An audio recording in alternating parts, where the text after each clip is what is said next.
क्या वहाँ क्या दिक्कत है, पहले ये बताओ। सर प्राइमर ऐड किया जाता है डीएनए इलोंगेशन के लिए सर, वहां से। अच्छा, एम्पलीफिकेशन जो होता है ना, वो तो एम्पलीफिकेशन तो एक मैकेनिज्म है, बट एचजीपी में वो है नहीं। एम्पलीफिकेशन है हमारा बायोटेक में पढ़ना है, ठीक है।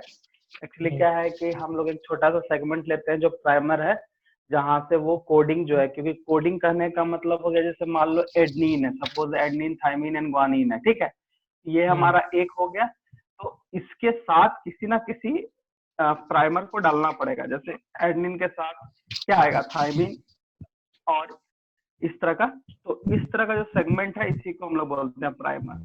जब तक हम इसको नहीं देंगे तब तक ये ना अमीनो एसिड को जो है वो कनेक्ट नहीं करेगा, सॉरी बेस पेयर को कनेक्ट नहीं करेगा। अगर बेस पेयर को कनेक्ट नहीं करेगा तो फिर वो क्या है, अमीनो एसिड का जो फॉर्मेशन है, जो कोडिंग करता है, वो हो नहीं पाएगा।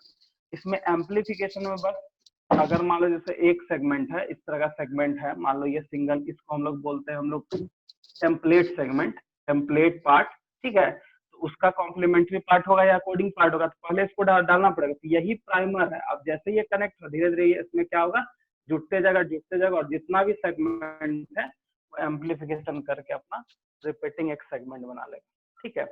बायोटेक में बहुत अच्छे से पढ़ना, बस एम्पलीफिकेशन का यहाँ पे मतलब समझ लो कि एक छोटा सा पार्ट से कोई बड़ा चेन को बनाना, वही एम्पलीफिकेशन है। अब चेन जो बन रहा है वो कहीं ना कहीं पहले कोई एग्जिस्ट है, तो जिसको हम लोग टेम्पलेट सेगमेंट बोलते हैं, ठीक है। या टेम्पलेट हम लोग कोड बोलेंगे, टेम्पलेट कोड तो नहीं, सेगमेंट ही बोलता है। उसी के अकॉर्डिंग उसका कॉम्प्लीमेंट्री है, जो कि प्राइमर को देके उसको एम्पलीफाई करते हैं। एम्पलीफिकेशन मतलब रिपीटिंग, बढ़ना, सेगमेंट का बढ़ना, बस यही चीज होता है। तो सैंगर में ये चीज है, क्योंकि डीएनए का आइसोलेट हम करेंगे, डीएनए को आइसोलेट करेंगे। दूसरा क्या, वहां पे हमको एंजाइम यूज करना पड़ेगा। तो एक ही एंजाइम है, रेस्ट्रिक्शन एंजाइम। अब वो एंजाइम जो जब हम डीएनए पे मतलब डालते हैं, आई मीन डीएनए पे जैसे ही हम उस पे एंजाइम को इंट्रोड्यूस करेंगे, एंजाइम क्या करेगा, डीएनए को फ्रेगमेंट्स में कर देगा। फ्रेगमेंट्स जो है वो हमारा फॉरेन डीएनए हुआ। उसके बाद हम वेक्टर डीएनए का उसका अटैच करेंगे साथ में। वेक्टर डीएनए कौन सा लिए थे, याक, हम लोग याक लिए थे। और यहाँ ये था फॉरेन डीएनए, आई मीन जो आइसोलेट डीएनए है उसको जो फ्रेगमेंट्स में किए वो हमारा फॉरेन डीएनए, और याक इज अ वेक्टर। ये दोनों के साथ हम इसको ऐड करेंगे, एक होस्ट सेल में डाल देंगे। जैसे ही होस्ट सेल में ये दोनों का कॉम्बिनेशन डाले, वहां पे एम्पलीफिकेशन इसी तरह से वो स्टार्ट करेगा, और एक हमको पूरा सेगमेंट मिलेगा जिसका बेस पेयर का हम लोग स्टडी करेंगे, कोडिंग करेंगे, जिसके कारण हम लोग को ये पता चलेगा कि कौन सा एग्जैक्टली कोड जो है किस जीन के लिए रिस्पॉन्सिबल है। सिंपल। या हम ऐसे बोल सकते हैं कि जैसे मान लो जीन है, तो जीन में कोडिंग है, जो एमिनो एसिड का कोडिंग है, और वो कौन सा प्रोटीन बना रहा है ये हमको पता चल जाएगा। अल्टीमेटली जीन का हम लोग को तरह से बेस पेयर का पता चल जाएगा। यही होता है, क्योंकि फॉरेन डीएनए और याक को मिला के जब हम होस्ट में डालेंगे तो यहाँ पे एम्पलीफिकेशन का प्रोसेस होना है, ठीक है। ये एम्पलीफिकेशन जो होता है वो कहने का मतलब एक छोटा सा चेन है, छोटा सा पार्ट है, उसको नंबर ऑफ रिपीटिंग यूनिट नहीं बोल सकते, कोडिंग यूनिट को बनाता है और एक लंबा चेन बना लेता है। वही है, इसी को हम लोग बोलते हैं सैंगर मेथड, और कुछ नहीं है, ठीक है। एम्पलीफिकेशन का सीधा सीधी मतलब है एक छोटा सा प्राइमर पार्ट को कनेक्ट कर दो एक टेम्पलेट को, मतलब स्टैंड के साथ, और कनेक्ट करते करते उसी का एक स्टेबल कॉम्प्लीमेंट्री स्टैंड वो बना के रख देगा। वही है एम्पलीफिकेशन, बस, ठीक है, जो कि इसमें भी यूज होता है। और बोलो, समझा? हाँ सर। एम्पलीफिकेशन का मतलब यहाँ सिंपल समझ लो ना कि हमको एक छोटा सा सेगमेंट है, उससे हम एक नया स्टैंड बना लिए, जो कि पहले से जो मेरा है उसका वो कॉम्प्लीमेंट्री कॉपी बनेगा, बस। और एम्पलीफिकेशन हम लोग वहां पे पढ़ेंगे, क्योंकि बहुत सारा एंजाइम्स, बहुत सारा प्रोसेस सेंट्रीफ्यूगेशन भी करते हैं हम लोग बायोटेक्निक्स अच्छे से, ठीक है। कैसे एम्पलीफिकेशन करते हैं एक डीएनए का, तो कितना मिलियन सेगमेंट वो बना लेता है एक साइकिल में, ठीक है। तो वही चीज है, उसमें कुछ है नहीं। और कुछ और बोलो। आज टॉपिक खत्म हो जाएगा। एनसीईआरटी बुक सामने रखना, क्योंकि डीएनए फिंगरप्रिंटिंग में जो स्टेप्स है, आई मीन टेक्निक का स्टेप है, वो उसी से समझा देंगे, तो समझ में आ जाएगा क्या क्या करना है, नहीं करना है, ठीक है।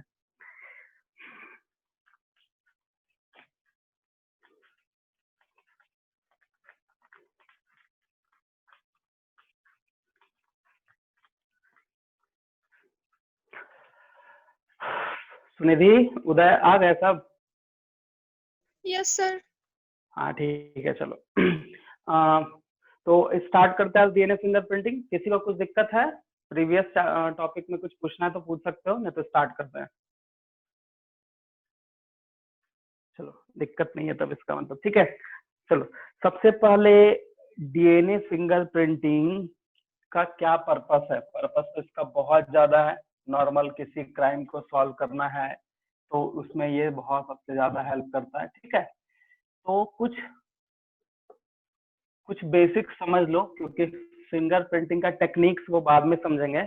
आखिर हम लोग डीएनए फिंगरप्रिंटिंग जो करते हैं तो किसमें करते हैं? सबसे पहले HGP जब हम लोग पढ़े थे तो वहां पे हम लोग को ये समझ में आया था कि हम लोग के बॉडी में जो 99.9% जीन है वो कोडिंग जीन है। अच्छा, ये कोडिंग जीन कहने का क्या मतलब है? क्योंकि यहाँ पे डीएनए फिंगरप्रिंटिंग है तो डीएनए को 2 पार्ट में डिवाइड किया जाता है, जिसको हम लोग बोलते हैं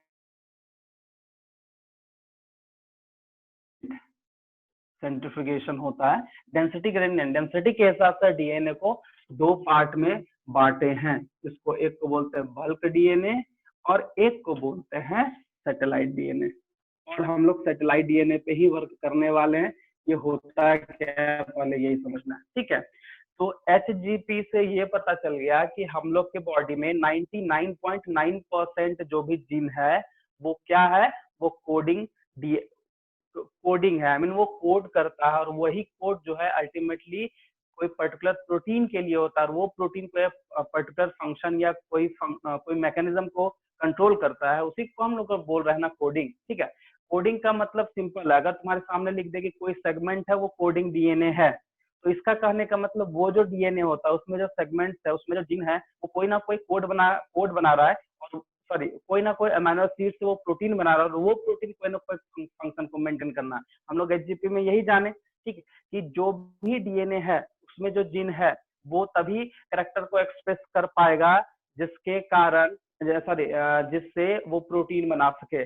और प्रोटीन बनाने के लिए हम लोग को चाहिए अमीनो एसिड, और अमीनो एसिड के लिए कोडिंग होना बहुत जरूरी है। तो जो कोड करेगा वही एक्सप्रेस करेगा। तो हम लोग के बॉडी में क्या समझे थे HGP में, ह्यूमन जीनोम प्रोजेक्ट में, कि 99.9% जो जीन होता है वो क्या है, कोडिंग है। तो डेंसिटी ग्रेडियंट के हिसाब से बल्क डीएनए और सैटेलाइट डीएनए का मतलब जो हम इतना तुमको बताए, इसका मतलब यही है, बल्क डीएनए इज 99.9%। इसका कहने का मतलब बल्क डीएनए कौन सा डीएनए हो जाएगा, कोडिंग डीएनए। क्या हो जाएगा, कोडिंग डीएनए। हम इसको कोडिंग बोलेंगे। समझ में आ गया कोडिंग क्यों? देखो, कोडिंग करने का सिंपल सा मतलब है कि जैसे मान लो कोई सेगमेंट है, वो किसी प्रोटीन के लिए कोई क्योंकि कोड होगा तभी प्रोटीन बनेगा, अमीनो एसिड का कोड बनेगा तभी प्रोटीन बनेगा। तो जो जीन प्रोटीन के लिए कोड बनाता है उसी को हम लोग क्या बोलते हैं, क्या बोलेंगे, कोडिंग डीएनए या बल्क डीएनए। जो अप्रॉक्स हम लोग समझे कि 99.9% ये बॉडी में प्रेजेंट है। अब सैटेलाइट डीएनए क्या है, तो इसका 0.1% जो है उसको सैटेलाइट डीएनए बोलते हैं। मतलब ये जो डीएनए समझना, ये जो डीएनए है किसी भी कैरेक्टर के लिए कोई भी प्रोटीन का कोड नहीं बनाता है, या किसी भी फंक्शन के लिए अगर प्रोटीन बनाना है तो उसके लिए कोड बनाना है, जो कि ये कोडिंग नहीं कर पाता है। मतलब एक तरह का प्रोटीन का कोड ये बनाने में असफल होता है, मतलब नहीं बना पाता, वो 0.1% है। उसी को हम लोग बोलते हैं सैटेलाइट डीएनए, जो कि रिपीटिंग सीक्वेंस में होता है। रिपीटिंग सीक्वेंस बार बार वो बनते रहता है, रिपीट करते रहता है, ठीक है, ये होता है। अब हम लोग जो डीएनए फिंगरप्रिंटिंग करने वाली ये जो टेक्निक है वो डायरेक्टली डिपेंड किस पे है, सैटेलाइट डीएनए पे। क्योंकि हर एक ऑर्गेनिज्म में इतना परसेंट तो कोड करता है, ठीक है, लेकिन 0.1% नहीं कोडिंग करने के कारण उसका यूनिक कैरेक्टर दिखता है। ऐसा नहीं कि हम लोग, जैसे देखो ह्यूमन बीइंग में क्या, सबको 2 आंख है, 2 पैर है, 2 पैर है, 2 आंख है, 2 हाथ है, जो भी मैकेनिज्म देखो, फिनोटिपिक कैरेक्टर देखो या जीनोटिपिक कैरेक्टर, मैक्सिमम सबका क्या होता है, सेम होता है। लेकिन कुछ ऐसा चेंज होने के कारण उसको यूनिक फिनोटिपिक कैरेक्टर बोलते हैं। जैसे मतलब किसी का फेस बोलते हैं, किसी का फेस मिलता नहीं है जल्दी, ठीक है, हम लोग बोलते हैं सेम फेस सेम मैचिंग होना थोड़ा मुश्किल है, और सही में ऐसा नहीं होता है। सारे का फेस का कटिंग डिजाइनिंग सब अलग होता है ड्यू टू दिस, क्योंकि सैटेलाइट डीएनए जो होता है उसके कारण किसी भी इंडिविजुअल को यूनिक फिनोटाइपिक कैरेक्टर मिलता है, बस इसी के कारण। बाकी बात ये तो जैसे मान लो अगर किसी के बॉडी में सेल का डिवीजन कंट्रोल कोई जीन कर रहा है तो हर एक में वही करेगा ना। जैसे मान लो कि कोई ह्यूमन है, अब मेल और फीमेल में क्या डिफरेंस है, थोड़ा मोड़ा फिजियोलॉजिकल फंक्शन डिफरेंस, लेकिन सारा कुछ तो सेम हो रहा है। उसमें भी सेल डिवीजन, इसमें भी सेल डिवीजन, वहां भी आरबीसी सेल का फंक्शन मेंटेन हो रहा है, वहां भी सेल, मतलब ऑलमोस्ट मैक्सिमम जो फंक्शन हो रहा है वो कोडिंग डीएनए कर रहा है, और जो नहीं कर पा रहा है उसको हम लोग क्या बोलते हैं, सैटेलाइट डीएनए। और इसी डीएनए का जो है हम लोग जो बार बार रिपीटिंग यूनिट बना लेता है, इसी का हम लोग डीएनए फिंगरप्रिंट डीएनए यहाँ पे है, इसको हम लोग लिख सकते हैं नॉन कोडिंग डीएनए।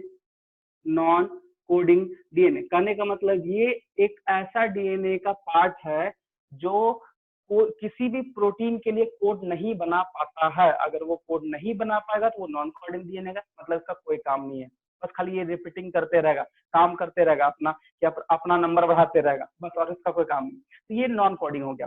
अब नॉन कोडिंग डीएनए का भी दो टाइप होता है, एक होता है माइक्रो, एक होता है मिनी सैटेलाइट, और एक होता है माइक्रो सैटेलाइट। क्योंकि अभी हम जस्ट बताए कि जो भी डीएनए फिंगरप्रिंटिंग करेंगे इसी बेसिस पे करेंगे, और एनसीईआरटी में मिनी एंड माइक्रो के बारे में दिया हुआ है, क्योंकि इस दोनों को भी हमको पहचानना पड़ेगा, क्योंकि वहां पे वीएनटीआर दिया हुआ है, variable number of tendon repeat, ठीक है, और एक एसटीआर दिया हुआ है, दोनों के बारे में। तो वीएनटीआर जो होता है वही प्रॉप के तरह काम करता है, ठीक है, वो क्या है आगे समझेंगे। सबसे पहले सैटेलाइट डीएनए क्या है समझ गए, रिपीटिंग सीक्वेंस है ये, डीएनए नहीं रिपीटिंग सीक्वेंस है ये, ठीक है, और ये 0.1% होता है, और ये जो होता है इसको नॉन कोडिंग डीएनए बोलते हैं। क्यों बोलते हैं समझ में आएगा। अब सैटेलाइट डीएनए को दो पार्ट में डिवाइड किया है, मिनी एंड माइक्रो, ठीक है। चलो अगर तुमसे पूछ ले कि सैटेलाइट डीएनए का जो दो टाइप किया गया है आखिर किस बेसिस पे किया गया, ये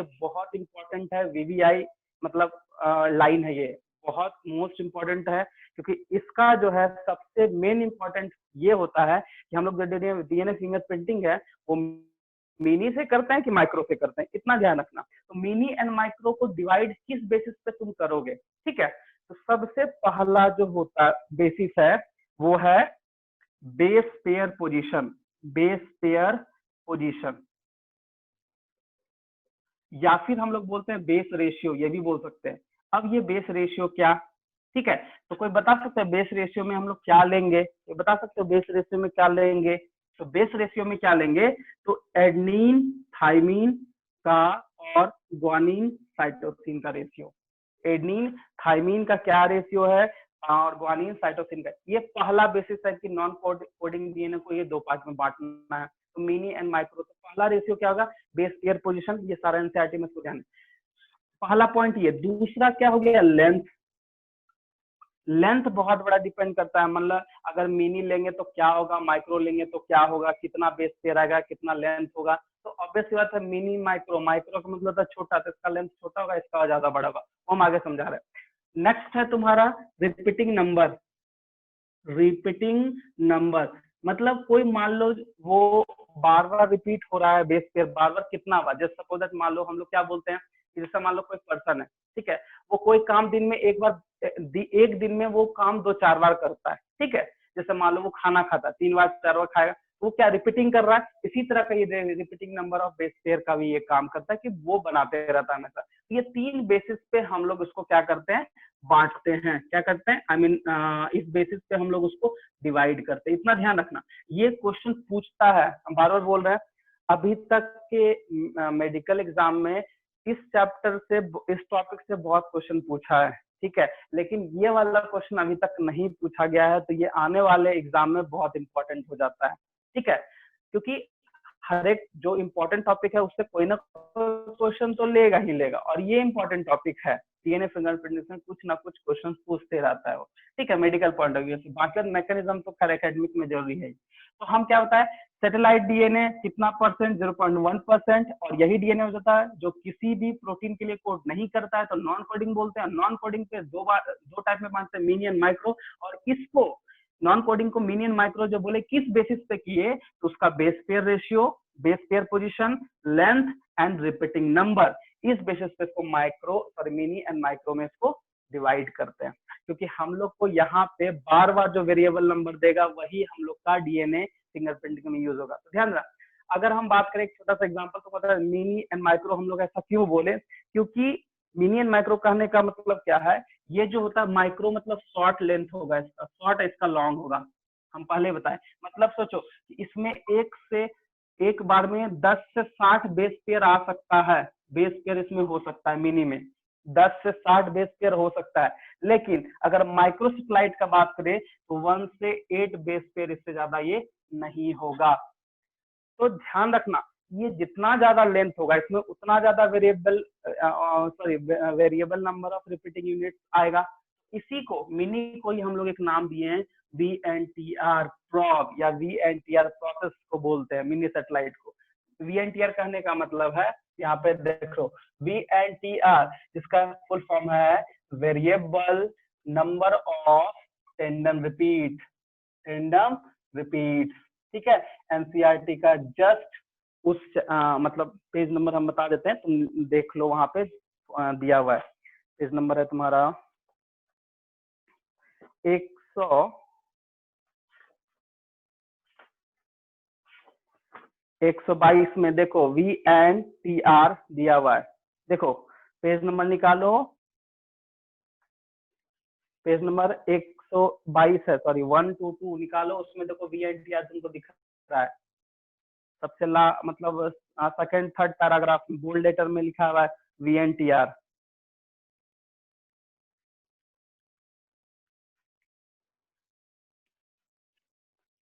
लिखा है, देखो रिप्लाई तो करो तुम लोग, दिखा तुम लोग को?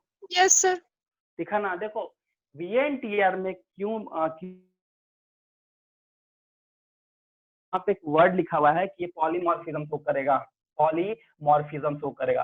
What is polymorphism? हम पिछले क्लास में बताए थे, जैसे मान लिया जाए कि ये हमारा डीएनए सेगमेंट है, ठीक है। अब इसको हम कट कर देंगे लेंथ वाइज से, एंजाइम देके कट कर देंगे, तो अगर साइज डिफरेंट आ जाता है तो ये number of variable tandem repeats हो गया। मतलब यहाँ हो सकता है इसका लेंथ ज्यादा बड़ा हो, इसका लेंथ ज्यादा छोटा, इस तरह से। तो इसको हम लोग बोलते हैं VNTR प्रॉप्स। क्या बोलते हैं? प्रॉप्स। प्रॉप्स का मतलब है एक छोटा सेगमेंट जिसमें variable number of repeating unit या सीक्वेंस, या फिर हम लोग बोलते हैं डीएनए प्रेजेंट हो। तो मिनी को जो है, मिनी सैटेलाइट को जो है हम लोग बोलते हैं VNTR, और इसको माइक्रो शॉर्ट है तो बोलते हैं STR, शॉर्ट टेंडेंस रिपीट। इसको क्या बोलते हैं? शॉर्ट टेंडेंस रिपीट, ठीक है। तो सबसे पहले फिर से रिपीट कर रहे हैं, डीएनए फिंगरप्रिंटिंग में जो हम लोग का इनिशियल जो सेगमेंट डीएनए का यूज होने वाला है, उसके लिए बेसिक्स ये है कि डीएनए जो होता है डेस्टेटिक ग्रेडियंट के दो पार्ट में बांटते हैं, bulk DNA and satellite DNA. Bulk DNA 99.9% coding DNA होता है, क्योंकि ये जो होता है कोई ना कोई प्रोटीन के लिए कोड करता है, और ये जो होता है कोड नहीं कर पाता है तो ये अपना कर्तव्य नहीं करेगा, ठीक है। अब ये कोड नहीं कर पाता है, उस हिसाब से नॉन कोडिंग डीएनए के हिसाब से इसको दो पार्ट में बांटते हैं, और दो पार्ट में जो मिनी एंड माइक्रो है, इसको फिर इस 3 बेसिस पे इसको क्या किया गया? डिवाइड किया गया। जो ज्यादा बड़ा लेंथ होता है उसमें कहीं ना कहीं variable number of repeating unit ज्यादा होगा, उसको हम लोग VNTR बोले, और इसमें कम होगा तो इसको हम लोग शॉर्ट टेंडम रिपीट बोले। अब हम लोग को जो VNTR किसको बोले? तो मिनी को। जब भी हम लोग डीएनए फिंगरप्रिंटिंग में लेंगे तो सैटेलाइट डीएनए का कौन सा पार्ट लेंगे? तो मिनी। तो मिनी सैटेलाइट डीएनए जो होता है वो इन्वॉल्व होता है तुम्हारा डीएनए फिंगरप्रिंटिंग में, क्योंकि ये VNTR जो है VNTR शो करता है। VNTR कहने का मतलब कि डिफरेंट एक से ज्यादा मॉर्फिक कैरेक्टर एक ही सेगमेंट में, एक से ज्यादा अलग अलग जो है उसका मॉर्फोलॉजिकल कैरेक्टर हमको देखने को मिलेगा, मतलब फिनोटिपिक कैरेक्टर देखने को मिलता है, उसी को हम बोलते हैं VNTR। यहाँ तक समझ में आ गया? क्या बेसिक्स क्यों सैटेलाइट को डीएनए को लिए समझ में आया? Yes sir. समझ में आ गया? किसी को अगर दिक्कत है, देखो क्योंकि सबसे पहले हम लोग को ये जानना होगा, क्योंकि तुम्हारे जो एनसीईआरटी में है बहुत कुछ ऊपर नीचे करके लिखा हुआ है, तो सबसे पहले कॉन्सेप्ट इसी का दिया हुआ है, ठीक है। आखिर हम लोग सैटेलाइट डीएनए ही क्यों लेते हैं, अब समझ में आ गया होगा क्यों लेते हैं, ठीक है। और हम बल्क डीएनए नहीं ले सकते हैं, क्योंकि ये कोई ना कोई कोड क्या कर रहा है, कोई ना कोई फंक्शन के लिए, कोई ना कोई मैकेनिज्म के लिए ये प्रोटीन कोड बना रहा है, इसलिए हम इसको ले ही नहीं पाएंगे। कैसे लेंगे? अगर ले लेंगे तो कहीं ना कहीं प्रॉब्लम हो जाएगा ना बॉडी में, तो इसको नहीं लेंगे। किसको लेंगे? नॉन कोडिंग डीएनए को। और नॉन कोडिंग डीएनए भी दो टाइप था, क्या था? सामने है। और उसमें से किसको लेना है? तो मिनी को लेना है, क्योंकि mini satellite DNA is a VNTR, मतलब variable number of tandems repeat. ठीक है, उसको लेंगे तभी जो है डिफरेंट टाइप्स ऑफ फॉर्म आएगा, डिफरेंट टाइप्स ऑफ सेगमेंट आएगा, और उसमें हम लोग क्रोमोसोम नंबर या फिर डीएनए का सेगमेंट या क्रोमोसोम नंबर को देख के, डीएनए का सेगमेंट को देख के मैच करेंगे, और मैच करने के बाद पता चलेगा कि एग्जैक्टली क्या है। जैसे मान लो, सपोज दैट मान लिया जाए कि कोई एक पेरेंट्स है, सॉरी एक से ज्यादा पेरेंट्स है, कोई एक चाइल्ड है, उस पे 3 पेरेंट्स क्लेम कर गया कि ये मेरा बच्चा है, तो कैसे पता चलेगा कि ये एग्जैक्टली इसका बच्चा है? तो सिंपल है, डीएनए फिंगरप्रिंटिंग करेंगे। सपोज मान लो ए का हम लिए और इसका तो निकला हुआ एक ही होगा, उसका इसका फिंगरप्रिंटिंग वही, इसका क्रोमोसोम नंबर निकालेंगे। तो किससे निकालेंगे? तो इसका सैटेलाइट डीएनए से हम लोग इसका रिपीटिंग यूनिट निकाल के इससे मैच करा देंगे। और अगर ये मैच मैक्सिमम मैच कर जाता है, मैक्सिमम, क्योंकि मैच करेगा ही करेगा, मैक्सिमम कुछ ही परसेंट जो होता है वो नहीं मैच करता है, जिसके कारण फिनोटाइपिक कैरेक्टर है। ठीक है, तो जो मैच कर जाएगा वही उसका बायोलॉजिकल फादर कहलाता है, क्योंकि डीएनए जो चाइल्ड का जो डीएनए है वो कहीं ना कहीं पेरेंट्स से, ऑब्वियस सी बात है कि 90% जो है बेस पेयर वो किससे मिल जाएगा? पेरेंट्स से मिल जाएगा, या 99% जो होता है वो पेरेंट्स से मिल जाता है। इसलिए ऐसा होता है, इसीलिए हम लोग डीएनए फिंगरप्रिंटिंग करते हैं। तो सीधा सीधी बस एक ही चीज समझो कि डीएनए फिंगरप्रिंटिंग में आखिर हम लोग सैटेलाइट डीएनए को क्यों लेते हैं, और सैटेलाइट डीएनए में हम मिनी सैटेलाइट डीएनए को क्यों लेते हैं? क्योंकि VNTR, बार बार VNTR का यूज इसलिए कर रहे हैं क्योंकि VNTR ही जो होता है डीएनए फिंगरप्रिंटिंग के लिए इंपॉर्टेंट है, जो इनिशियली स्टार्ट करता है मैकेनिज्म। तो हम लोग ये चीज समझे।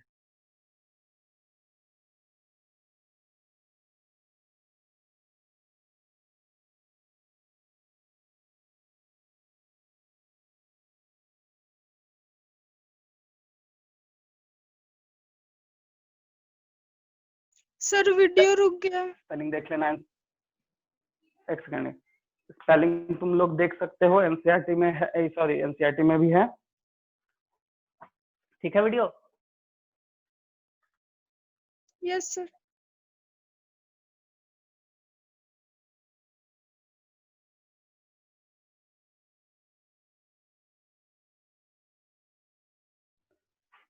हेलो,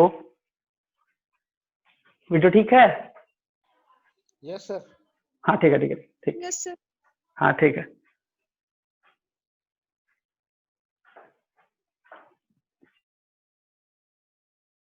यही है तुम्हारा, इसको ये समझ गए। अब हम लोग टेक्निक समझेंगे कि आखिर टेक्निक में होता क्या है, आगे डीएनए फिंगरप्रिंटिंग करते कैसे। ठीक है, इसको नोट करो, अच्छे से नोट करो। ये सब, ये कौन डीएनए, ये वाला?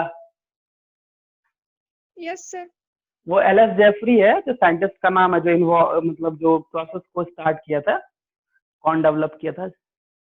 जेफरीज लिख देते हैं, LS Jeffrey, spelling LAEC, LS Jeffrey, ये जो कि इनिशियल डीएनए फिंगरप्रिंटिंग को स्टार्ट किया था। इस बेसिक्स को हमेशा ध्यान रखना, यहीं से क्वेश्चन मैक्सिमम आता है। ठीक है ना? सैटेलाइट डीएनए क्यों लिए, क्या लिए, और इसको पढ़ना, ये सब तुमको मिल जाएगा। ठीक है,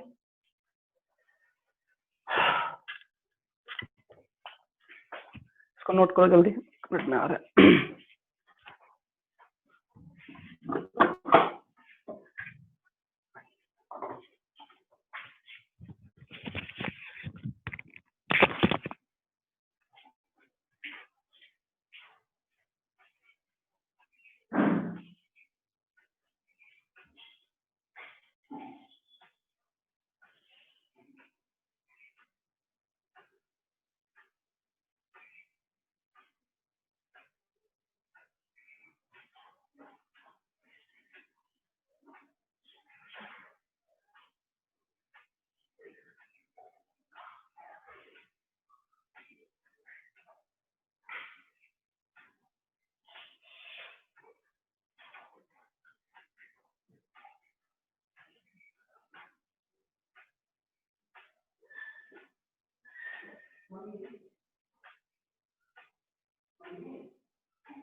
हो गया? यस सर हो गया। ठीक। तो बोले 121 का लास्ट में लिखा हुआ है if a germ cell mutation does not seriously impair individual. अच्छा, वो जो लास्ट लाइन है वो लोग क्या बताना चाह रहा है? 121 में if a germ cell mutation does not seriously mutation के केस में है, ठीक है। इसमें दिख रहा है जर्म सेल अगर म्यूटेट नहीं करता है, ठीक है, तो इंडिविजुअल का जो एबिलिटी होगा, ठीक है, ऑफस्प्रिंग पे वो मतलब वो ट्रांसफर हो सकता है कि म्यूटेशन के तौर पे, तो हो सकता है, क्यों नहीं होगा। अरे सिंपल है, जैसे मान लो कि कोई बॉडी, जर्म सेल किसको बोल रहा है, किसका cell? Germ cell is sex cell, gamete. अगर उसमें म्यूटेशन होगा तो वो जो ट्रांसफर होगा तो होगा कि नहीं, तो म्यूटेंट वाला जो होता है जरूरी नहीं कि ऐसा होगा, बट अगर जेनेटिकली कुछ ना कुछ होता है, ठीक है, जेनेटिकली, तो वो ऑफस्प्रिंग में चला जाएगा, ठीक है। ऑफस्प्रिंग जैसे हम लोग जेनेटिक डिसऑर्डर समझ रहे हैं ना, क्या होता है जेनेटिक डिसऑर्डर, कि हाँ पेरेंट्स में था तो उससे ऑफस्प्रिंग में है, वही चीज यहाँ पे बोल रहा है। म्यूटेशन यहाँ वर्ड यूज किया है। म्यूटेशन का मतलब होता है अल्टरनेशन ऑफ बेस पेयर, ठीक है। ठीक है सर। ठीक ठीक। अब इसका टेक्निक है, तो टेक्निक में डीएनए फिंगरप्रिंटिंग में क्या क्या होगा, तो सपोज दैट मान लो, क्योंकि इसका एप्लीकेशन यही है कि बायोलॉजिकल फादर वगैरह जो है वो सब के लिए है, या फिर कोई क्राइम को सॉल्व करने में हेल्प आता है। तो आखिर डीएनए फिंगरप्रिंटिंग होता कैसे, तो सपोज दैट कि डीएनए को जो है पहले हम लोग को आइसोलेट करना पड़ेगा, ठीक है। तो डीएनए हम लोग को मिलेगा कैसे, तो उसके लिए हमको चाहिए सेल, तो ब्लड सेल्स हो सकता है, सलाइवा हो सकता है, ये सब से हम लोग क्या करते हैं, उसके सेल से सबसे पहले हम लोग डीएनए निकालते हैं। आइसोलेशन ऑफ डीएनए होता है, ये बायोटेक में पढ़ेंगे, क्योंकि बहुत सारे एंजाइम है जिससे हम लोग किसी भी सेल से डीएनए को आइसोलेट करते हैं, जैसे लाइपेज वगैरह, प्रोटीएज वगैरह एंजाइम है, उससे हम लोग क्या किए, सबसे पहला इस टेक्निक का सबसे पहला जो है वो है आइसोलेशन ऑफ डीएनए। अब देखो, सबसे फर्स्ट में ये डीएनए के लिए हमको सेल चाहिए, तो अभी बोले या तो ब्लड का सैंपलिंग है, या फिर हम लोग बोल सकते हैं सलाइवा का सैंपलिंग हो सकता है, जर्म सेल स्पर्म वगैरह का जो है उसका सैंपलिंग हम लोग ले सकते हैं, मतलब वहां से वो सेल को हम लोग सेलेक्ट कर सकते हैं। तो हमारा जो सैंपल है वो ब्लड हो गया, सलाइवा हो गया, स्पर्म हो गया। अब उसमें जो सेल है उसमें न्यूक्लियस है, तो न्यूक्लियस से हम लोग डीएनए निकाल लिए, आराम से डीएनए निकाल सकते हैं। डीएनए का वही मैकेनिज्म बताया कि उसमें कुछ कुछ एंजाइम है, बट वो चीज यहाँ नहीं, बायोटेक में पढ़ना है। तो सबसे पहला टेक्निक है आइसोलेशन ऑफ डीएनए। उसके बाद अब सेकेंड स्टेप में क्या करना है भाई, तो डीएनए का सेगमेंट निकालना है, क्योंकि बहुत बड़ा सेगमेंट तो यूज नहीं कर सकते हैं, पहले ही बताया था कि वो satellite DNA, mini satellite DNA का सेगमेंट को लेना होगा। तो उसके लिए यहाँ पे एंजाइम काम करेगा। कौन सा एंजाइम काम करेगा, रेस्ट्रिक्शन एंजाइम, रेस्ट्रिक्शन एंजाइम, जिसको हम लोग, ये बहुत ही मतलब हिट क्वेश्चन बनता है बायोटेक से, क्योंकि इसको हम लोग बोलते हैं मॉलिक्यूलर सीजर। मॉलिक्यूलर सीजर बोलते हैं, सीजर्स होता है। ठीक है, मतलब कि एक तरह का मॉलिक्यूल को काटने के लिए कुछ चाहिए तो वो ये एंजाइम चाहिए। तो हम लोग सबसे पहले क्या किए, सैंपल से हम लोग डीएनए को आइसोलेट किए, उसके बाद सेकंड में क्या किए, रेस्ट्रिक्शन एंजाइम डाले। जैसे रेस्ट्रिक्शन एंजाइम डालते हैं तो अब वो कट हो गया, कट होने के बाद जो कट डीएनए उसका भी हम लोग और फ्रेगमेंट में कन्वर्ट करना होगा। डीएनए को डालेंगे, सॉरी डीएनए में ये एंजाइम डालें, वो कट हो गया, और उस जो कटिंग है उसको, और जो भी कटिंग डीएनए है उसको क्या करना है, क्या करना है, आई मीन देखो एक्चुअली डीएनए का जो सेगमेंट है, ठीक है, तो ये कहीं ना कहीं बॉन्ड इसमें होता है ना, तो बॉन्ड को क्या है, डाइजेस्ट करना है, उसको बॉन्ड को कट करना, तो एंजाइम। अब हम इस डीएनए को फ्रेगमेंट करेंगे, फ्रेगमेंट में छोटा छोटा पार्ट में लेंगे, तो फ्रेगमेंट करते हैं, फ्रेगमेंट जो करते हैं by gel electrophoresis, gel electrophoresis, ये फ्रेगमेंट में है। अब यहाँ पे तुम्हारे सामने जेल इलेक्ट्रो, ये एक मैकेनिज्म है, ये भी हम लोग को बायोटेक में पढ़ना है। जेल इलेक्ट्रोफोरेसिस क्या होता है, तो हम एक स्पेशल टाइप का जेल को यूज करते हैं, अगरोज जेल होता है, अगरोज जेल होता है, जो कि ये जेल को यूज करके डीएनए को हम लोग फ्रेगमेंट्स में हम क्या किए, कट मतलब तोड़ दिया, मीन फ्रेगमेंट्स में उसको कट कर दिए। ठीक है, तो फ्रेगमेंट्स में जो कट किए हम लोग, क्या बोला, फ्रेगमेंट्स बाय जेल इलेक्ट्रोफोरेसिस, ये मेथड है, लेकिन इसमें जो जेल यूज हो रहा है कौन सा यूज होगा, एगरोज जेल, इसको ध्यान रखना। अब हमको बहुत सारा सेगमेंट मिल गया, बट जेल इलेक्ट्रोफोरेसिस का जो मीडियम होता है वो अनस्टेबल होता है, तो हम उसमें जो डीएनए सेगमेंट्स वगैरह है वो सही से नहीं दिख पाएगा, वो अनस्टेबल होता है। तो उसको स्टेबिलिटी कैसे देंगे, तो फिर उसको ट्रांसफर करना पड़ेगा किसी और पार्ट में, किसी और जगह पे, तो इस प्रोसेस को बोलते हैं साउदर्न ब्लॉटिंग। क्या बोलते हैं, साउदर्न ब्लॉटिंग। तो मान लीजिए ट्रांसफर कर रहे हैं, नेक्स्ट स्टेप में क्या, ट्रांसफर फ्रेगमेंट। ठीक है, अब ये जेल इलेक्ट्रोफोरेसिस, जैसे मान लो ये एक तरह का मीडियम है जिसमें जेल इलेक्ट्रोफोरेसिस है, यहाँ पे डीएनए है, बट ये स्टेबल, अनस्टेबल है, सॉरी ये क्या है, अनस्टेबल है। अब इसको स्टेबल पार्ट में स्टेबल करना है या स्टेबल चीज पे लेना होगा, तो हम लोग क्या करेंगे, एक वहां पे एक ट्रांसफरिंग पेपर जिसको बोलते हैं, जिसको हम लोग बोलते हैं नाइट्रोसेलुलोज पेपर, ट्रांसफर सेगमेंट किसमें करेंगे, किसके हेल्प से, नाइट्रोसेलुलोज पेपर, सेलुलोज पेपर, या फिर हम उसको बोलते हैं क्या, नायलॉन। क्या बोलते हैं, नायलॉन। समझना, वो समझाते हैं, थोड़ा कोशिश करते हैं समझाने का। ठीक है, देखो एक सेकंड, देखो ये हमारे पास दो चीज है। ठीक है, ये हमारा जेल इलेक्ट्रोफोरेसिस मीडियम है, यहाँ पे डीएनए प्रेजेंट है, बट हम यहाँ क्या बताएं, ये अनस्टेबल है। हम ये पेपर को क्या किए, हम लोग इस पेपर को नायलॉन ले लिए या नाइट्रोसेलुलोज का पेपर ले लिए। अब इस पेपर को हम इसमें चिपका दिए, देखो जैसे इसको फिक्स किए, यहाँ पे चिपकाए, और उसके बाद फिर हम इसको हटाए यहाँ से, इसका डीएनए इसमें आ जाता है, इसमें आ गया, सारा सेगमेंट का डीएनए इसमें आ गया। अब हमको सेगमेंट मिल गया। उसके बाद इसी को हम लोग, इसी प्रोसेस को हम लोग बोलते हैं, क्या बोलते हैं, southern blotting technique. Southern blotting technique लिखा हुआ है, तुम लोग देख सकते हैं एनसीईआरटी में, इसको हम लोग बोलते हैं साउदर्न ब्लॉटिंग टेक्निक। ठीक है, साउदर्न ब्लॉटिंग टेक्निक।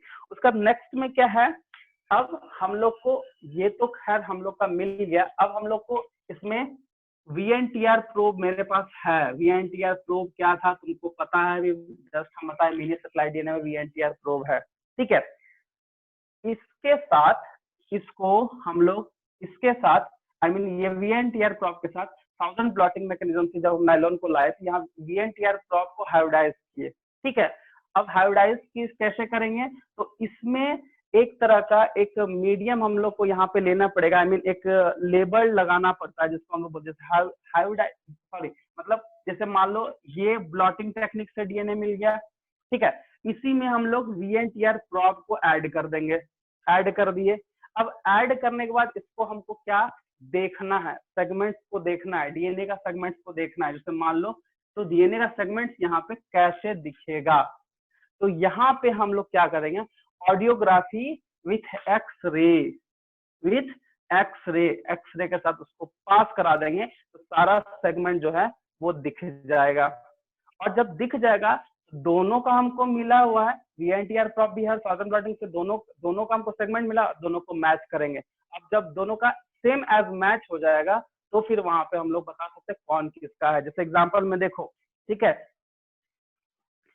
हम लोग बताए VNTR प्रॉप को हाइब्रिडाइज करेंगे, हाइब्रिडाइज करने के बाद फिर कैसे करेंगे, उस मतलब हाइब्रिडाइज करने के बाद फिर उसको कैसे उसको ऑब्जर्व करेंगे, तो ऑडियो रेडियोग्राफी के साथ एक्सरे के साथ उसको पास करा देंगे, तो क्लियरली दिख जाएगा। देखो यहाँ पे देखो, तुम्हारे पास ये फिगर है, इस फिगर में देखो क्या बता रहा है कि ये पेरेंटल क्रोमोसोम, ये मैटरनल क्रोमोसोम, क्रोमोसोम नंबर 7 और क्रोमोसोम नंबर 7, ठीक है।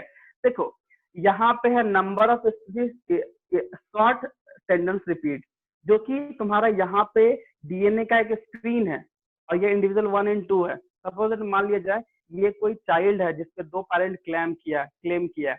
अब यहाँ पे देखो, इसका देखो ये वाला रिपीटिंग देखो, और इसमें देखो रिपीटिंग किसका मैच करता है, ठीक है। तो जो सारा मेथड यही है। अब जो ये रिपीटिंग जिससे मैच कर गया, इंडिविजुअल ए या इंडिविजुअल बी, क्योंकि सी हमारा क्या है, हम क्या बताए, सपोज दैट मान लो सी जो है उसको हम ले लेते हैं चाइल्ड, और A and B is a parent जो क्लेम किया कि नहीं ये मेरा बच्चा है, तो ए एंड बी का हम निकाल लिए शॉर्ट, उसका टेंडम रिपीट बहुत सारा निकाल लिया, VNTR से निकाल के हम निकाल लिए। अब निकालने के बाद चाइल्ड का भी मेरे पास है, अब उसके साथ उसको मैच कराए, तो मैच जिसका एकदम सिमिलर मतलब वो बैंडिंग दिखेगा, फ्रेगमेंट्स दिखेगा, क्रोमोसोम दिखेगा, वही उसका एग्जैक्टली क्या हो जाएगा, वो उसका एग्जैक्टली पेरेंट्स का लाएगा। वही चीज यहाँ पे है, देख लो सी का देखो, और ए बी स्पीसीज में देख लो किसका एग्जैक्टली यहाँ पे मैच हो रहा है। तो मेरे हिसाब से तो सी और बी का मैच हो रहा है, तो इसी को हम लोग बोलते हैं क्या, यही है हमारा डीएनए फिंगरप्रिंटिंग, और इसी से ये सॉल्व हो जाएगा। मतलब इसका एप्लीकेशन यही क्राइम सीन्स वगैरह में जो है वो सबसे ज्यादा यूज होता है, फॉरेंसिक वगैरह में ज्यादा यूज होता है, इसी तरह से ये काम करता है, ठीक है। यहाँ तक समझ में आया? किसी कुछ दिक्कत है तो पूछ सकते हो। मैकेनिज्म वगैरह मैकेनिज्म में दिक्कत है या फिर कोई वैसा कुछ चीज जो नहीं समझ में है?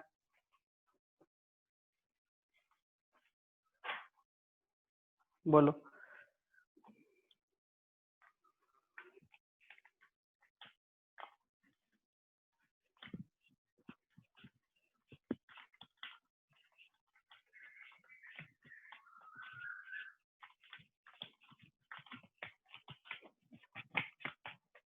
देखो एक चीज और थोड़ा क्लियर कर देते हैं, ठीक है ना। जैसे VNTR प्रॉब हम किसको बोलेंगे, ठीक है। तो मेरे पास सिंगल स्ट्रैंडेड डीएनए है क्योंकि हम लोग उससे निकाले, प्लस रेडियोग्राफी,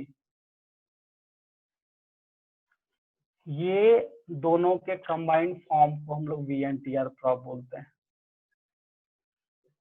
VNTR प्रॉब, बस वही है। और लास्ट जो पॉइंट है वही है तुम्हारा hybridization using labelled VNTR probe. तो लेबल्ड करना पड़ेगा तब ना पता चलेगा कि कौन किसका है, तो हम लोग लेबल से प्रॉब कर देते हैं, उसके बाद उसको ऑडियो रेडियोग्राफी प्लस एक्सरे में उसको पास कराएंगे, बैंडिंग दिखेगा, मैच करेंगे, जिससे मैच कर गया वो हमारा problem solve, I mean crime scene solve. यही चाहिए। डीएनए फिंगरप्रिंट का सबसे ज्यादा यूज तो क्राइम सीन में ही होता है, ठीक है, और तुम्हारा फॉरेंसिक्स वगैरह में होता है, यही है तुम्हारा, ठीक है। देखो तुम्हारे सामने कुछ चीज और है बता देते। अभी तुम सॉदर्न ब्लॉटिंग समझे, तो सॉदर्न ब्लॉटिंग में क्या चीज हम लोग अलग कर रहे थे, किस चीज को हम लोग छाप रहे थे, एक मीडियम से दूसरे मीडियम में किस चीज को छाप रहे थे, किसको छाप रहे थे बताओ, अभी तो बताएं। सर क्या चीज सर? अभी देखो ब्लॉटिंग जैसे होता है, 3 टाइप का ब्लॉटिंग होता है, एक होता है साउदर्न ब्लॉटिंग, और एक होता है नॉर्दर्न ब्लॉटिंग, एंड एक होता है वेस्टर्न ब्लॉटिंग। तीनों का कुछ ना कुछ है। अभी यहाँ पे हम लोग साउदर्न ब्लॉटिंग यूज कर लिए नाम, तो साउदर्न ब्लॉटिंग में यहाँ पे क्या किसके सेगमेंट्स को हम लोग छाप रहे थे, एक मीडियम से दूसरे मीडियम में ला रहे थे ना, तो किस डीएनए को और डीएनए को, हाँ डीएनए, ये हम लोग डीएनए, तो साउदर्न में डीएनए को अलग करते हैं, एक मीडियम से दूसरे मीडियम में ट्रांसफर करते हैं। और अगर नॉर्दर्न की बात करें तो नॉर्दर्न में आरएनए को करेंगे और वेस्टर्न ब्लॉटिंग में प्रोटीन को करेंगे। करना ट्रांसफर ही होता है, एक मीडियम से एक पार्ट से दूसरे पार्ट में ट्रांसफर करना ही ब्लॉटिंग होता है। उसमें अगर साउदर्न लिख दिया तो डीएनए, नॉर्दर्न लिख दिया तो आरएनए एंड वेस्टर्न लिख दिया तो प्रोटीन। ठीक है, ये डिफरेंसेस है इसमें। तो ये चीज हम डिफरेंस थोड़ा बता दिए। बाकी अगर इसमें मेथड में तुमको कुछ दिक्कत है तो पूछ सकते हो।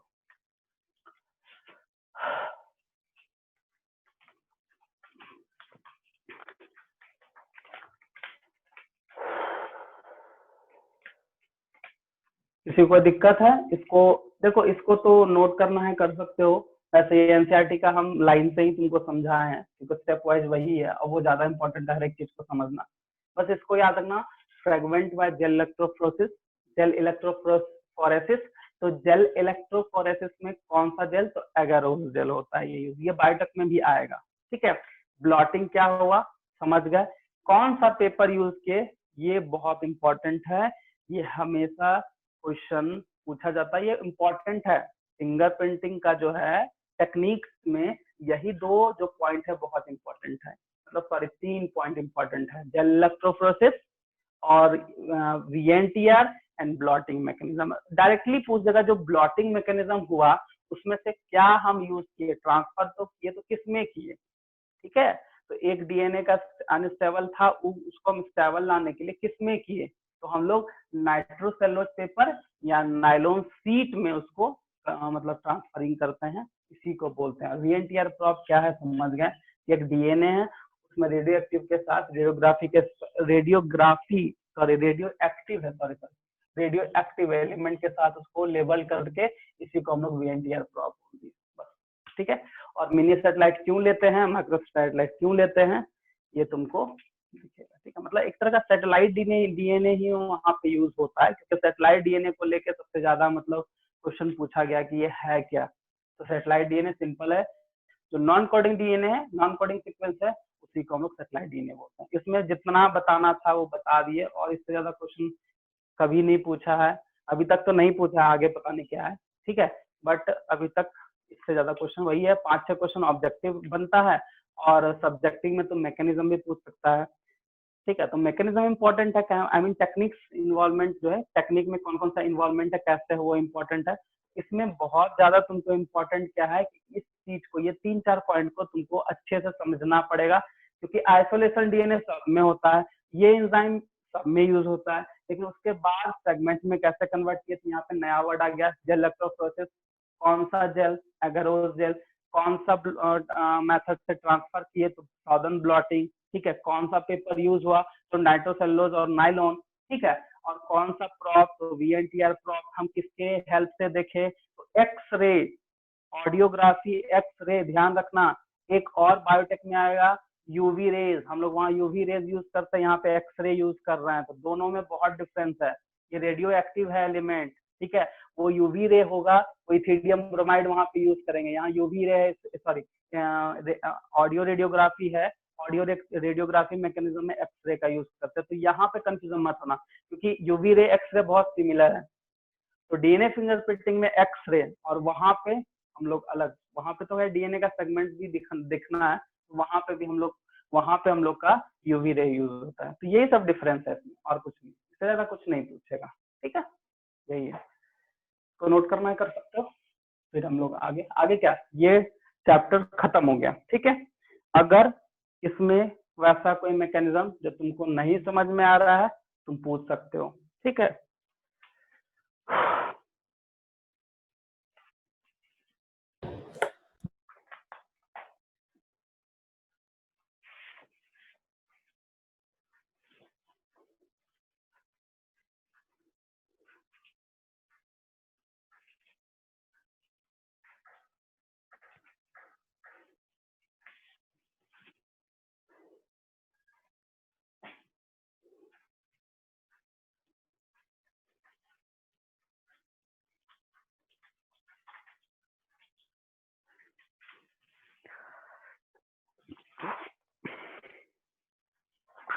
इसका एक्सरसाइज का क्वेश्चन भी बहुत ही इजी ही है, ज्यादा नहीं है।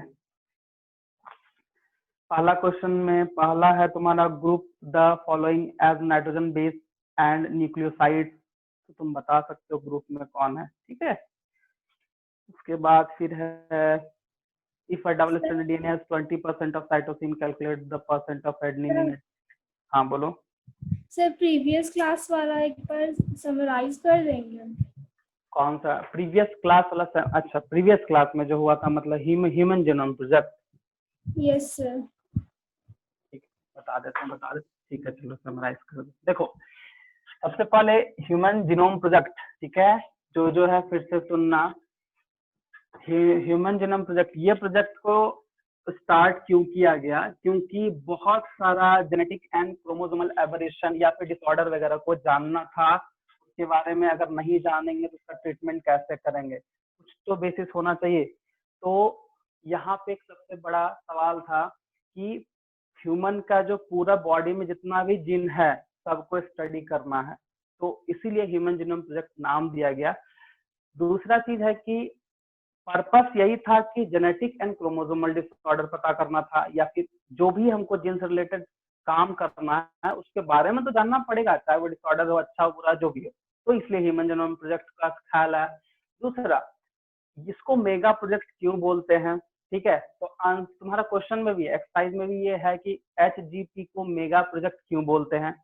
क्योंकि देखो सबसे फर्स्ट में हम लोग के बॉडी में अप्रोक्सीमेशन क्या 300 बिलियन क्या है, बेस पेयर है, ठीक है, क्या है, बेस पेयर है। और अगर जिन की बात करते हैं तो 25,000 to 20,000, और इसमें से 25 to 20 आई मीन उल्टा हो गया, 20 to 25, ठीक है, एक ही चीज है, 20 से 25,000 के बीच में रहता है।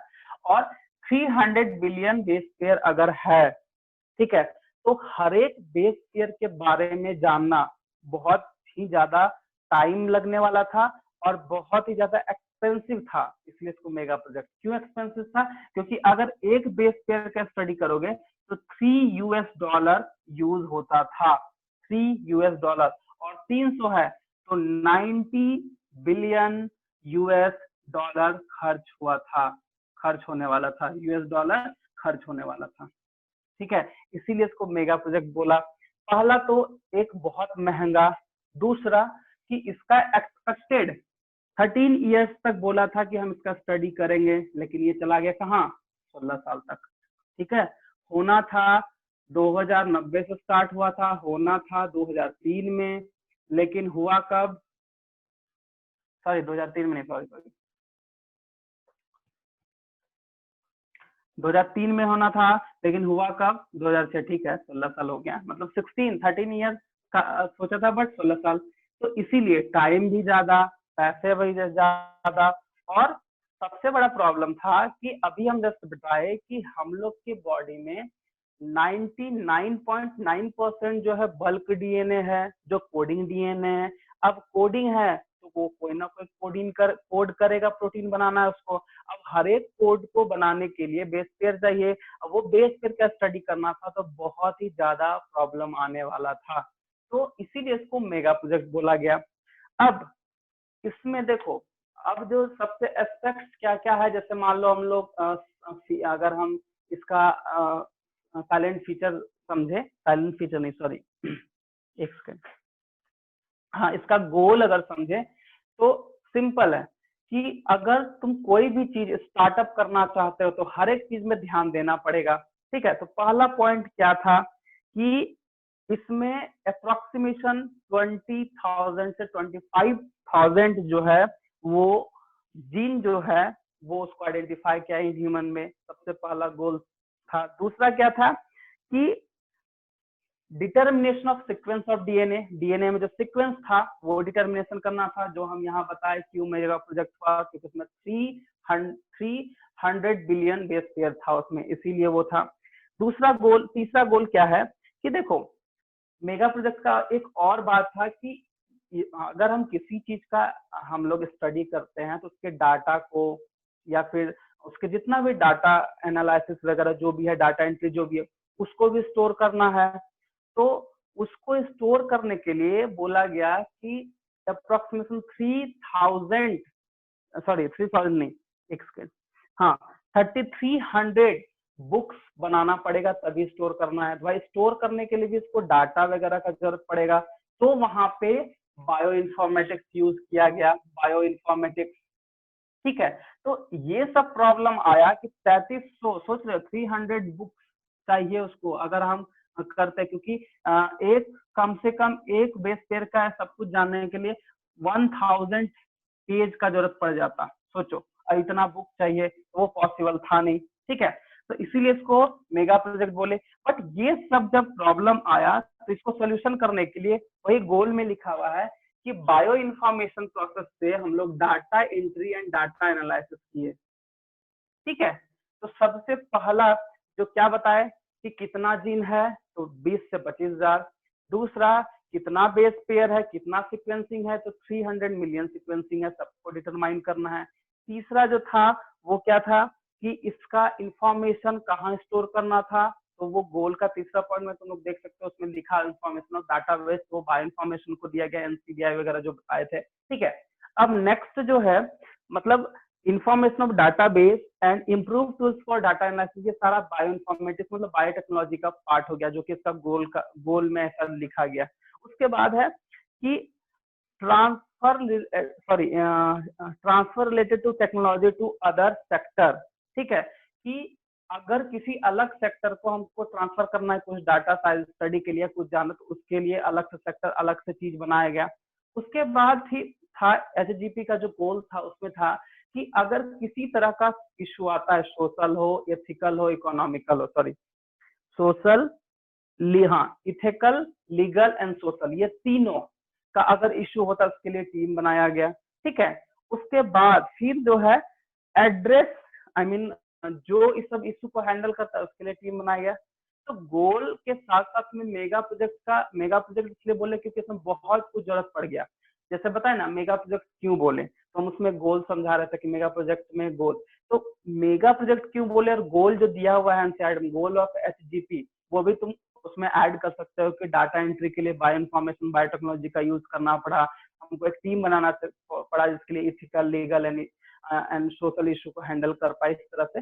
तो गोल और मेगा प्रोजेक्ट जो है वो दोनों का जो है पॉइंट मैच कर जाएगा।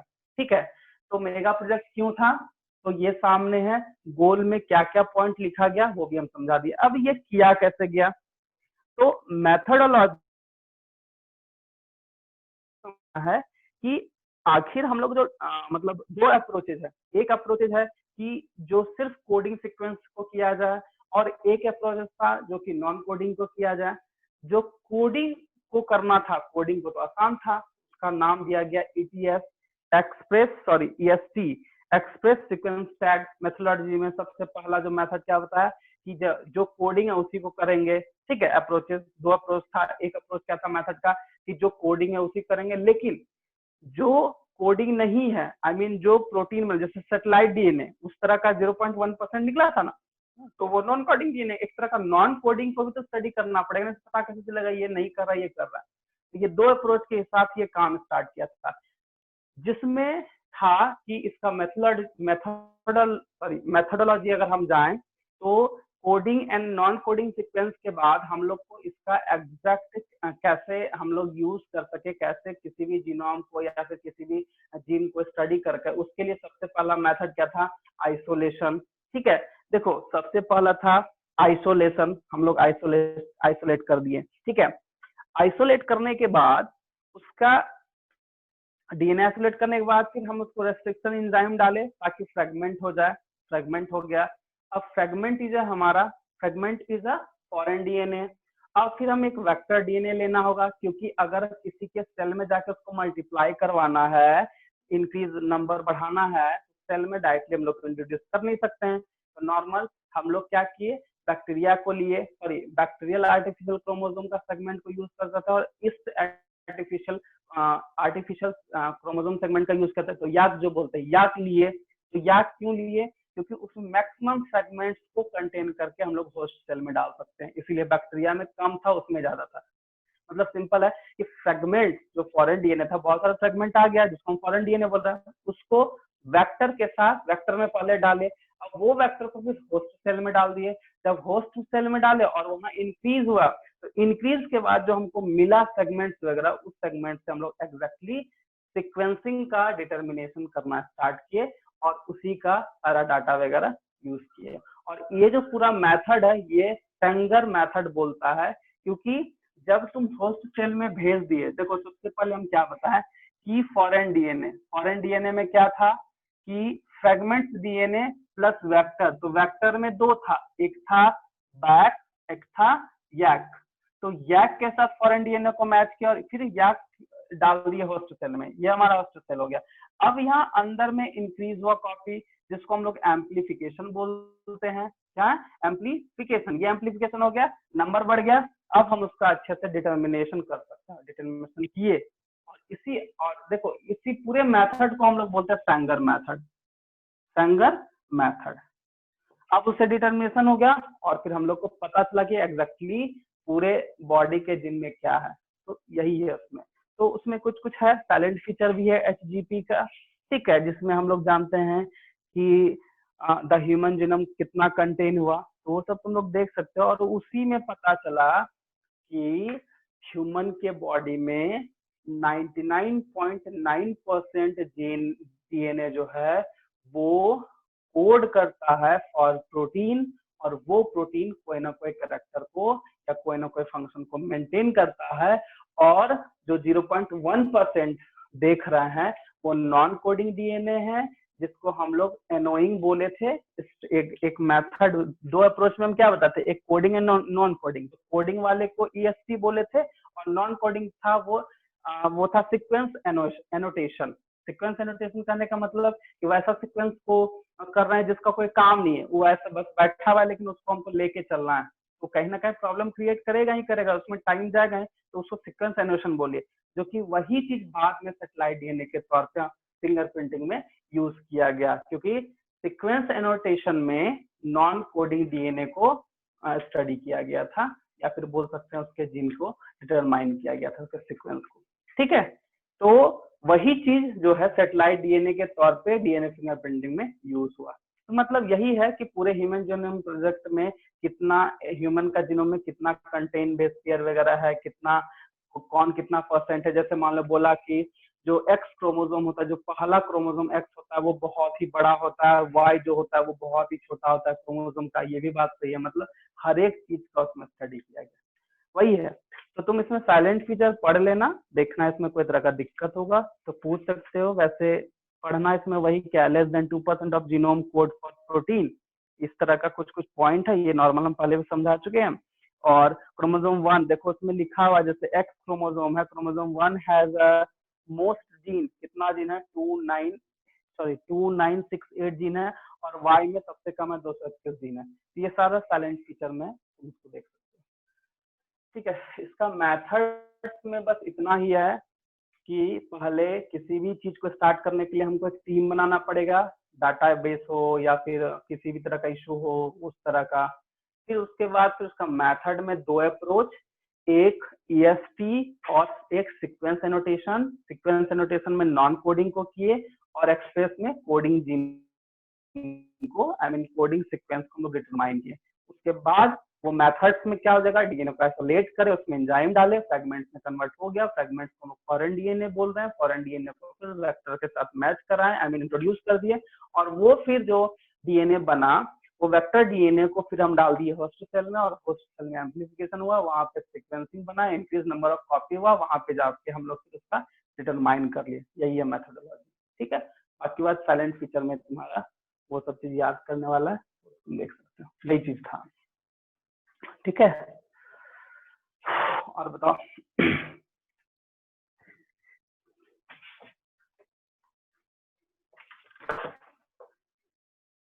और कुछ इसमें पूछना है? प्रीवियस में यही बता रहे, पिछले क्लास में बस एक ही टॉपिक में खत्म हो गया था टाइम। और कुछ पूछना है तो पूछ सकते हो। No sir. ठीक है, चलो तुम लोग का दो काम रहेगा, ठीक है, क्योंकि हम लोग का जो नेक्स्ट क्लास है वो मंडे को है। तो सबसे पहले इसका एक्सरसाइज बना लेना, ठीक है। एक्सरसाइज बनाना बहुत इंपॉर्टेंट है क्योंकि उसमें बहुत सारा क्वेश्चन है, उससे तुम्हारा बहुत कुछ क्लियर होगा और कुछ अगर प्रॉब्लम हुआ तो जरूर पूछ सकते हो। हम बार बार तुमको बोल रहे हैं, तुम लोग को हम की पॉइंट्स लिखाए हैं, एनसीईआरटी का मैं जरूर पढ़ो। अगर कुछ वैसा तुमको नहीं समझ में आ रहा तो जरूर पूछा करो कि सर ये चीज नहीं समझ में आया, ठीक है। और तीसरा चीज है एक्सरसाइज बनाने से तुम्हारा जो टॉपिक का 80 to 90% जो है कॉन्सेप्ट तुमको दिमाग में आ जाएगी कि आखिर इसमें क्या बोल रहा है, ठीक है। और समरी भी जरूर पढ़ लिया करो। समरी में तुमको एक 5 मिनट में पूरा ओवरव्यू करा देगा कि कहाँ किसका क्या काम है, क्योंकि समरी भी बहुत इंपॉर्टेंट होता है, ठीक है ना। एनसीईआरटी का हर एक लाइन इंपॉर्टेंट है मेडिकल पॉइंट ऑफ व्यू से, ठीक है। बाकी बात इसका नोट्स वगैरह बना सकते हो अपने से, एनसीईआरटी को सामने रख के, मेरा जो की पॉइंट्स है उसको सामने रख के आराम से नोट्स बनाओ, ठीक है। और फिर तुम लोग को मॉड्यूल वगैरह वही भी बहुत जल्दी मिल जाएगा, तो उससे भी पढ़ सकते हो। बाकी क्वेश्चंस बनाते रहो, एक्सरसाइज बना के रखना, और कुछ प्रॉब्लम होगा तो हाँ, प्रीवियस जो भी चैप्टर था उसका हम नहीं बोले थे एक्सरसाइज बनाने, बट उसको भी बना के खत्म करो, क्योंकि बहुत कुछ क्वेश्चन है जो एक्सरसाइज में रहता है जो हमको नहीं समझ में आता है, तो हम हमसे पूछ सकते हो, ठीक है। तो हम बता देंगे। बताने के बाद क्या होगा कि तुम्हारा हो सकता है वो कॉन्सेप्ट तुम्हारे दिमाग में आ रहा है, तुमको नहीं पता चल रहा कैसे क्या लिखना है, ये सब चीज भी होता है, तो वो सब तुम करके रखना, ठीक है। तो नेक्स्ट क्लास हम लोग स्टार्ट करेंगे इवोल्यूशन। तो फ्रेश चैप्टर है, तो हम लोग फ्रेश क्लास में नेक्स्ट क्लास में स्टार्ट करेंगे। अभी अगर कुछ और प्रॉब्लम है तो पूछ सकते हो, देन फिर लीव करते हैं, और क्या।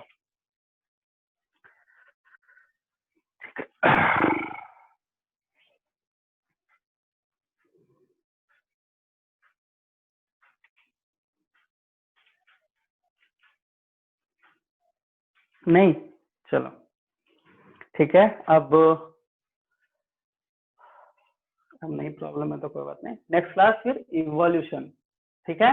तो थोड़ा इवोल्यूशन रीड करके आना, वो भी इंटरेस्टिंग टॉपिक है, मजा आएगा। और हाँ, तुम लोग एक और चीज बताना चाह रहे थे कि इस यूनिट से, आई मीन तीनों चैप्टर से मिला के तुम्हारा मेडिकल का 15% क्वेश्चन ऑक्युपाई करता है। मतलब 15% मतलब अप्रोक्सीमेशन मान के चलो तुम्हारा कम से कम 15 नहीं 10% मान के चलो, 9 क्वेश्चन 10 क्वेश्चन रहता ही रहता है, ठीक है, इस तीनों यूनिट से।